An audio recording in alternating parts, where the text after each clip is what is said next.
सवितर्दुरितानि परासुव यद्भद्रं तन्यासुव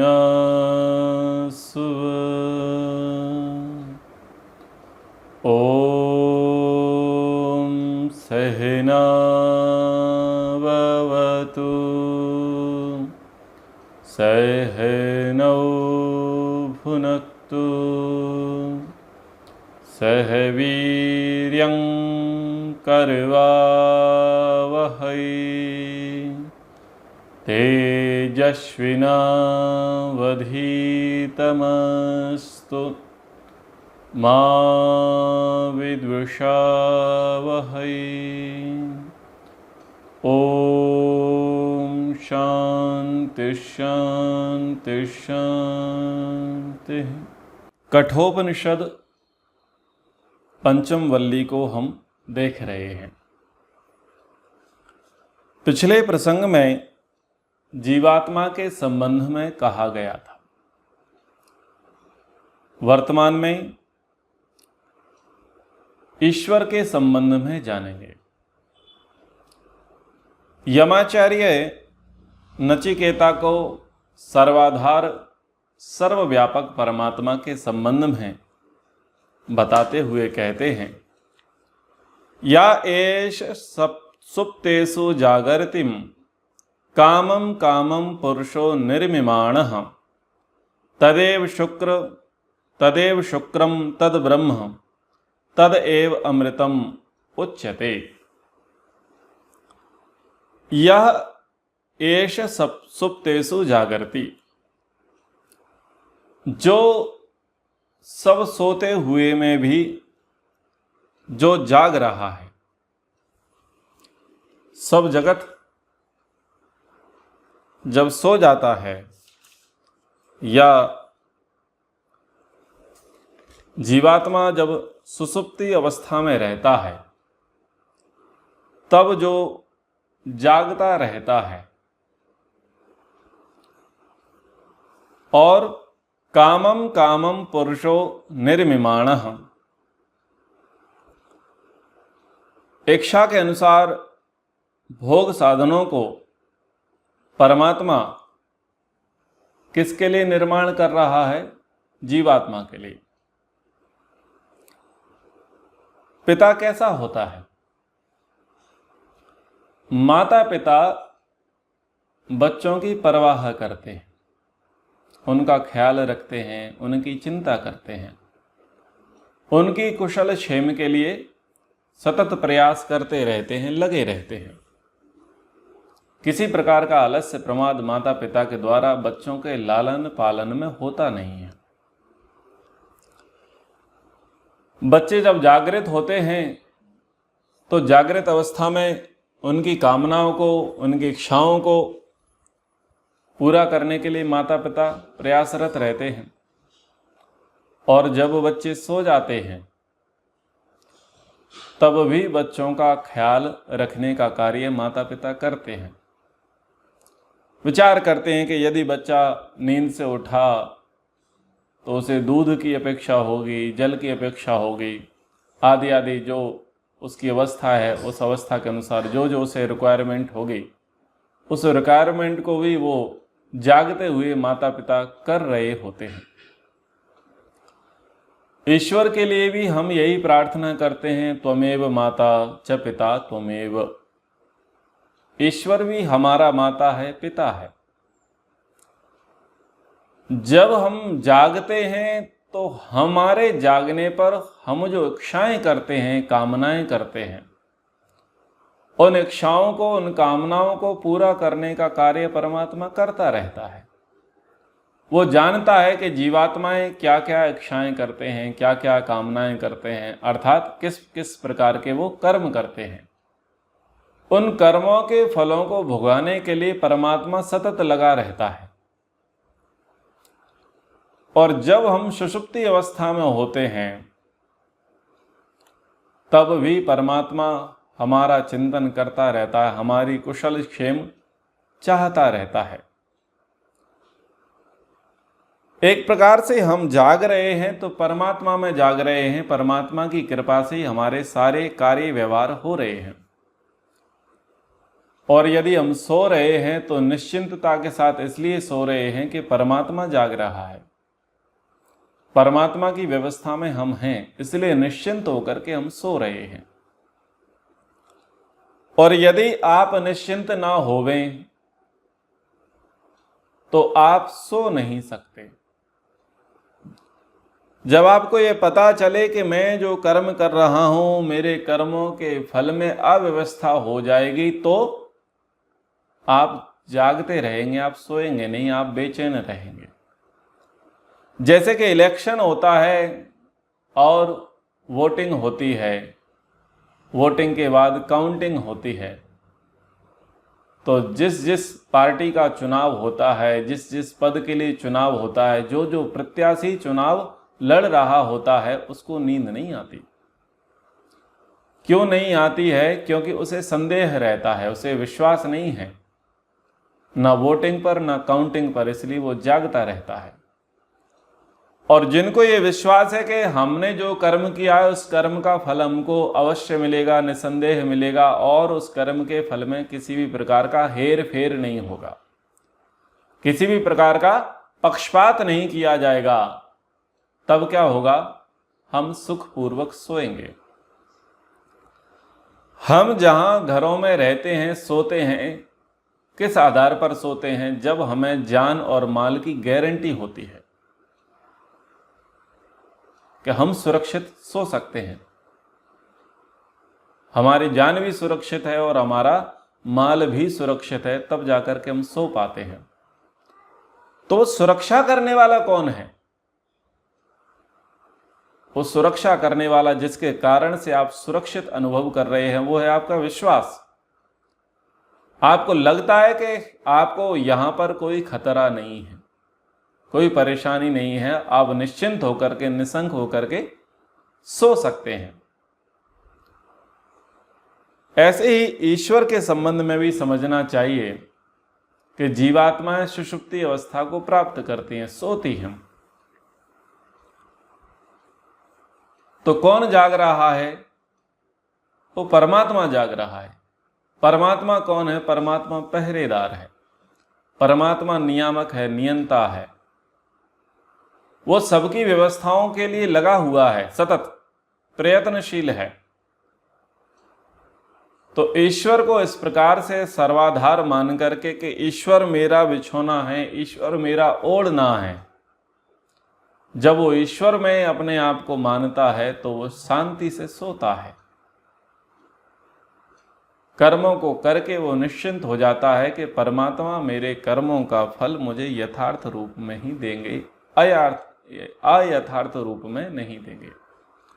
ईश्वर हमारे साथ न्याय करेगा, ईश्वर हमारे साथ अन्याय नहीं करेगा। या एष सुप्तेषु जागर्ति कामम कामम पुरुषो निर्मिमाणः। तो सोए हुए में जो जाग रहा है, जो वस्तु जैसी होनी चाहिए उसे वैसा ही जो हर समय निर्माण कर रहा है, वो परमात्मा कैसा है? तदेव शुक्रम तद ब्रह्म तदेव अमृतम उच्यते। वो परमात्मा अमृत है, अमृत अर्थात अविनाशी है, शुक्रम है, शुद्ध स्वरूप है, शुभ्र है, तद ब्रह्म वह व्यापक है, तदेव अमृतम वह अविनाशी है। उसी को ये अलग अलग नामों से यहां पर व्याख्यात किया गया। तस्मिन् लोकाश्रिता सर्वे तदो न अत्येति कश्चन एतद् वै तत्। उसी परमात्मा में ये सभी लोग आश्रय को प्राप्त करते हैं। जो शुक्र है, जो ब्रह्म है, जो अमृत है, जो सोते हुए में भी जो जाग रहा है, जो सब कामनाओं को पूर्ण कर रहा है, सब कर्मों के फलों को दे रहा है, सब भोग साधनों का जो निर्माण कर रहा है, वो परमात्मा, सबका आधार परमात्मा, उसी में सर्वे लोकाः, सारे लोग आश्रय को प्राप्त करते हैं। अब ज्ञान का जब अभाव होता है, बुद्धि जब संकुचित होती है, तो लोग आधार ढूंढते फिरते हैं। हम सब किस में आश्रय पाते हैं? हम घरों में आश्रय पाते हैं। घर कहाँ आश्रय है? घर किसी नगर में है, किसी ग्रामों में है। उस गांव का, उस नगर का आश्रय क्या है? कोई जिला है, कोई राज्य है।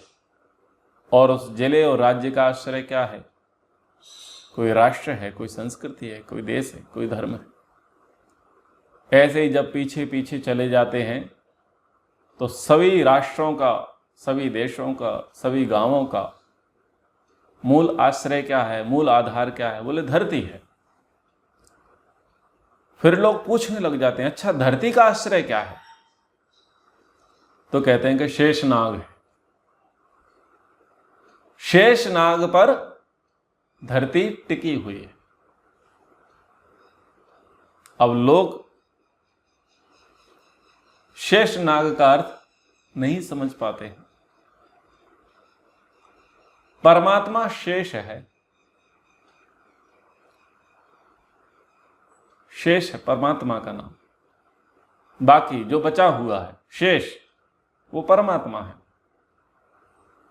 आप पुरुष सूक्त का एक मंत्र सुनते होंगे, कईयों को स्मरण भी होगा, कईयों ने कभी कभी उसका उच्चारण भी किया होगा।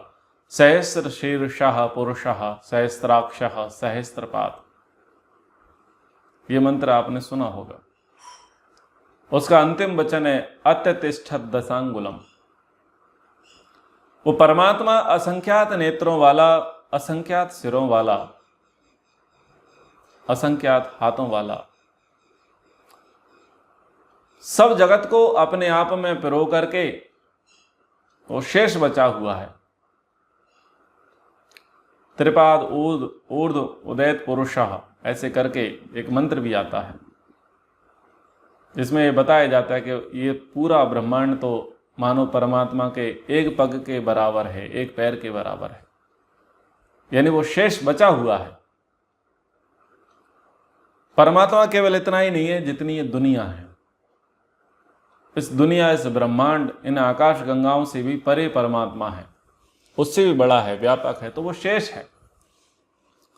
तो वो परमात्मा सबका क्या है? आधार है। उसी पर ये सब लोकाश्रितः, सारे लोग लोकांतर आश्रय को प्राप्त करते हैं, टिके हुए हैं। तो शेषनाग पर जिस प्रकार से पुराणों में कल्पना कर दी जाती है, टेलीविजन पर बता दिया जाता है कि शेषनाग पर धरती टिकी हुई है, तो फिर शेषनाग किस पर टिका?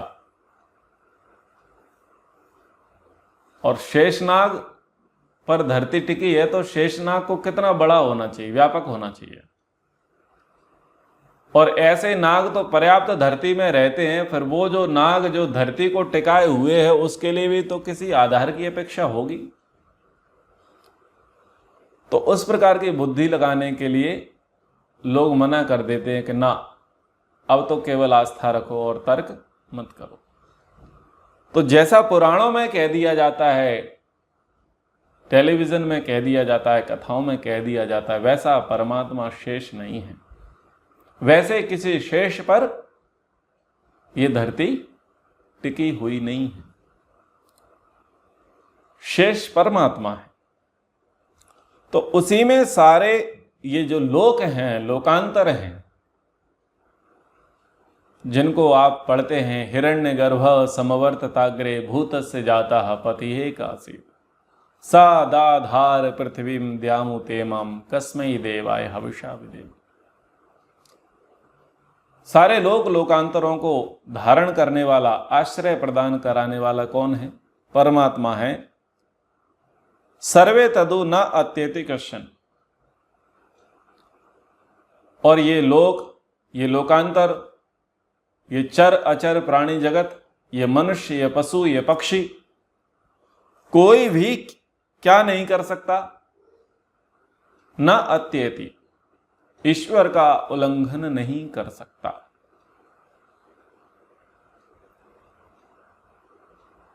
आप तिरस्कार शब्द सुनते हैं, आपसे भिन्न दूसरा कोई उन इन सब उत्पन्न हुए जड़ चेतनादिकों को नहीं तिरस्कार कर सकता है, अर्थात आप सर्वोपरि हैं। ईश्वर स्तुति प्रार्थनोपासना के मंत्रों में यह भाष्य के रूप में महर्षि जी ने कहा कि कोई भी तिरस्कार नहीं कर सकता, यहां पर कहा कि कोई भी उसका उल्लंघन नहीं कर सकता। और ऐसे ही वचनों का प्रयोग यजुर्वेद के 40वें अध्याय में भी आया कि कोई भी ईश्वर के नियमों का उल्लंघन नहीं कर सकता, तिरस्कार नहीं कर सकता।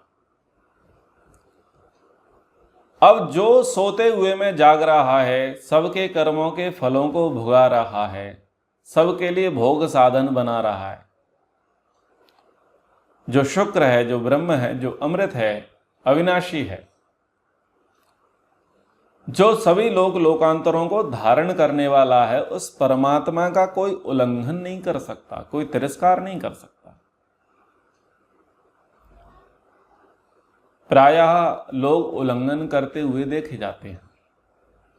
जिनसे आश्रय पाते हैं, जिनके आधार पर उनका जीवन चल रहा है, उनका वो लोग उल्लंघन करते हुए देखे जाते हैं।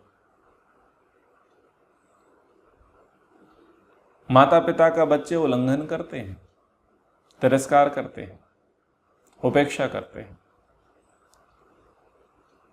वो कर देते हैं और वो हो भी जाता है।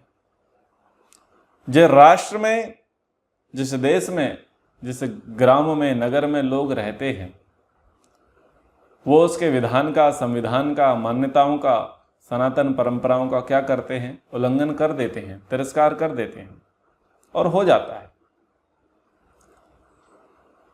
लेकिन ईश्वर का कोई भी तिरस्कार नहीं कर सकता, ईश्वर का कोई भी उल्लंघन नहीं कर सकता। एक प्रकार से जो उल्लंघन किया भी जा रहा है वो परमात्मा के द्वारा दी गई जीवात्मा को कर्म करने की स्वतंत्रता मात्र है कि आप कर्म करने में स्वतंत्र हो। ये स्वतंत्रता जो दी है ये परमात्मा ने दी है, यानी वो उल्लंघन भी नहीं है। परमात्मा ने अधिकार दिया है कि आप कर सकते हैं एज यू विश, लेकिन कुछ नया नहीं कर सकते, कुछ विशेष नहीं कर सकते। ईश्वर को कुछ आश्चर्यचकित कर देने वाला हो वैसा जीवात्मा कुछ नहीं कर सकता।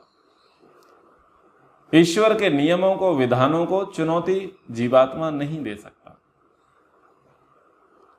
ईश्वर को सब पता है कि जीवात्मा कहां कहां पर, कैसे कैसे, क्या क्या कर सकता है।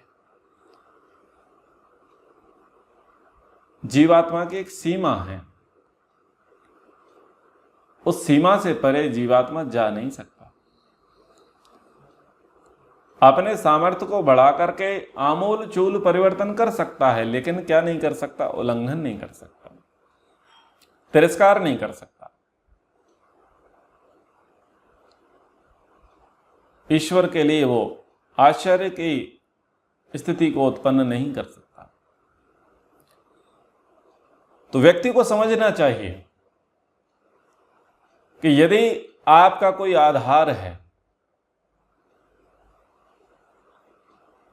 जिसके कारण से आपका जीवन चल रहा है, जिसके कारण से आपका अस्तित्व है,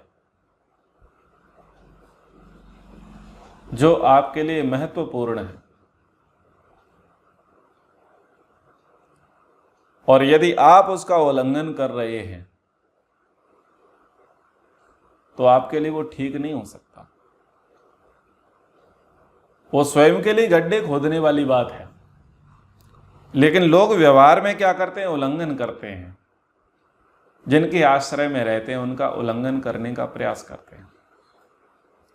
गुरु के आश्रय में शिष्य रहेंगे, उल्लंघन करने का प्रयास करेंगे।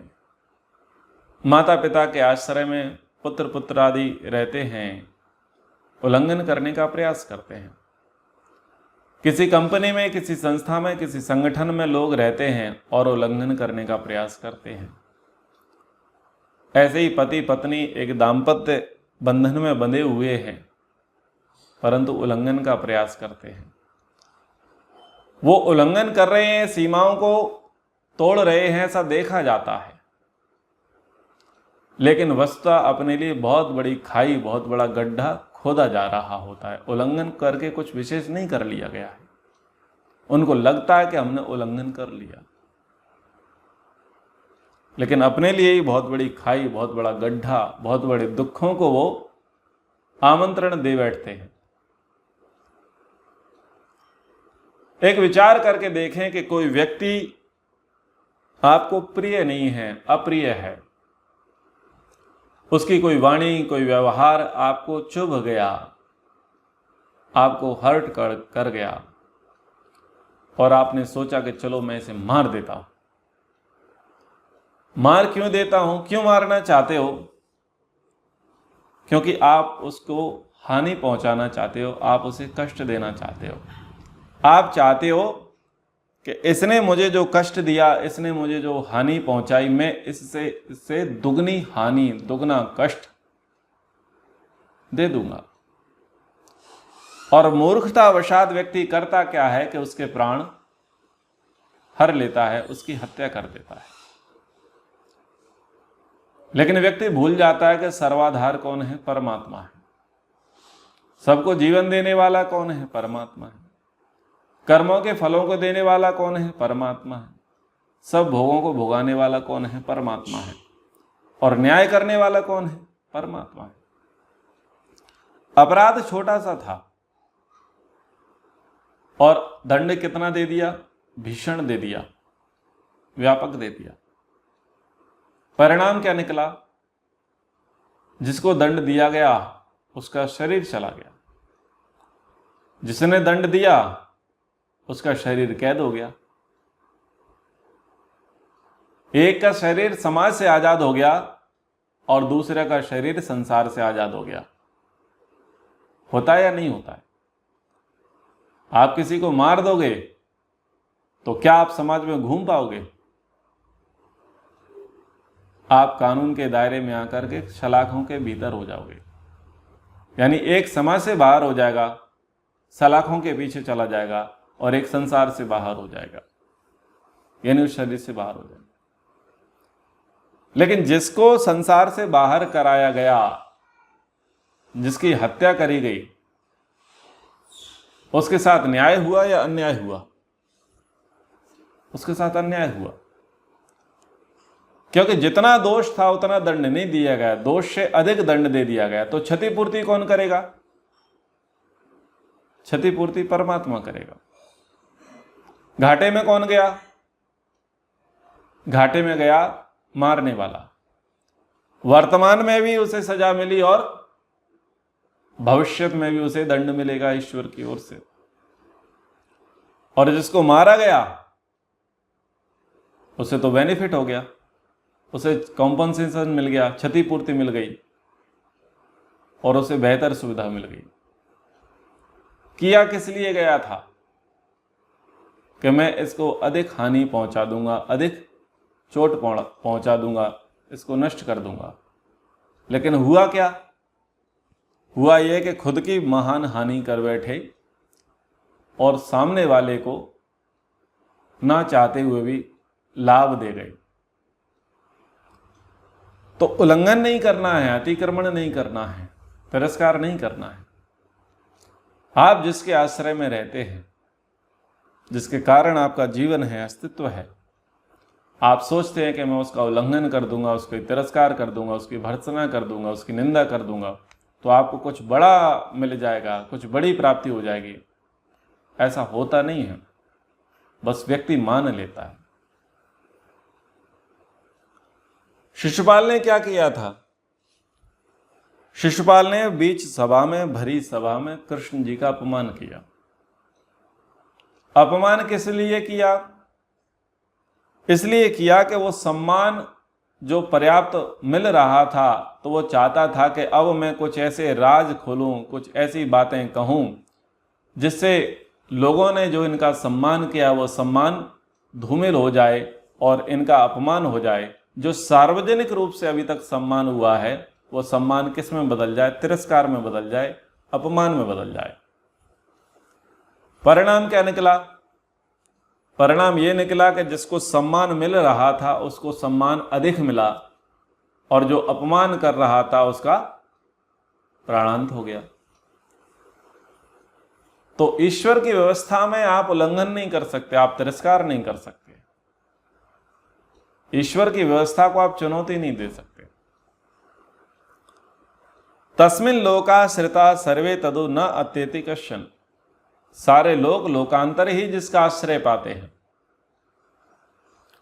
उसका कोई भी व्यक्ति किंचित मात्र भी उल्लंघन नहीं कर सकता, तिरस्कार नहीं कर सकता, उसके अगेंस्ट नहीं जा सकता।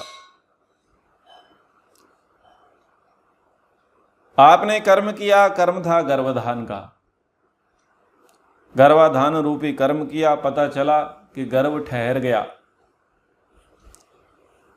अब आपको लगता है कि बच्चा नहीं चाहिए, पहले से बेटियां हैं और बेटी होने की संभावनाएं, हमने क्या कर लिया है? भ्रूण का लिंग परीक्षण करा लिया है। क्या करेंगे? बोले भ्रूण को मार देंगे। तो कुछ को तो ये बातें बता दी जाती हैं कि उस समय भ्रूण है, आत्मा नहीं है, क्योंकि आत्मा तो तीसरे चौथे पांचवें महीने में आती है। तो कुछ को इस प्रकार से बरगला दिया जाता है कि ये तो केवल पिंड मात्र है, आत्मा नहीं है, हत्या नहीं मानी जाएगी। तो इस प्रकार से वो लोग एबॉर्शन करा लेते हैं, भ्रूण हत्या करा देते हैं। और कुछ लोगों को इस बात से कोई फर्क नहीं पड़ता कि उसके अंदर जान है या नहीं है, प्राण है या नहीं है, लेकिन गर्भ में शिशु की हत्या कर देते हैं। क्या कर रहे हैं? व्यवस्था का उल्लंघन कर रहे हैं, अतिक्रमण कर रहे हैं, तिरस्कार कर रहे हैं। ऐसा करके क्या कर पा रहे हैं कि चलो एक बेटी थी तो दूसरी बेटी आने से बच गई, अधिक संख्या बेटियों की नहीं हो रही है तो चलो इससे बच गए। लेकिन वस्तुतः ऐसा होता नहीं है।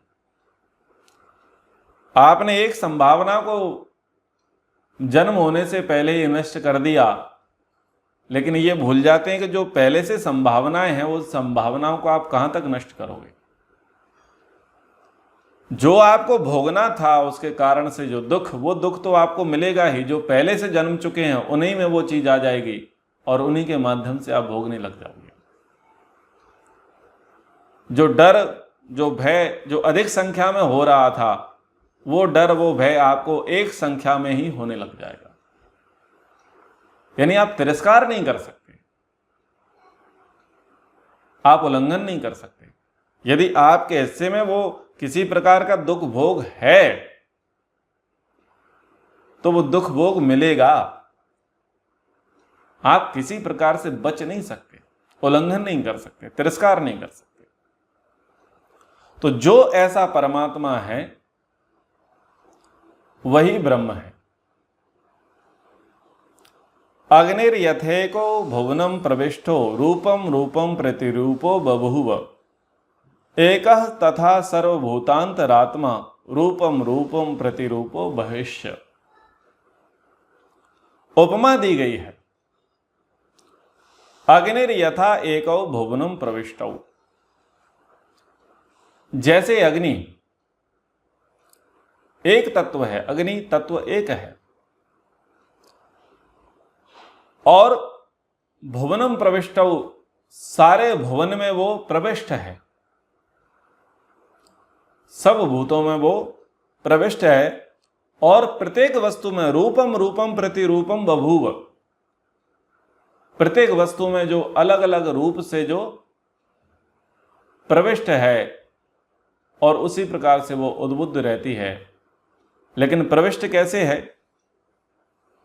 अभिव्यक्त रूप में, अनअभिव्यक्त, अभिव्यक्त नहीं है, अनअभिव्यक्त, छुपी हुई है।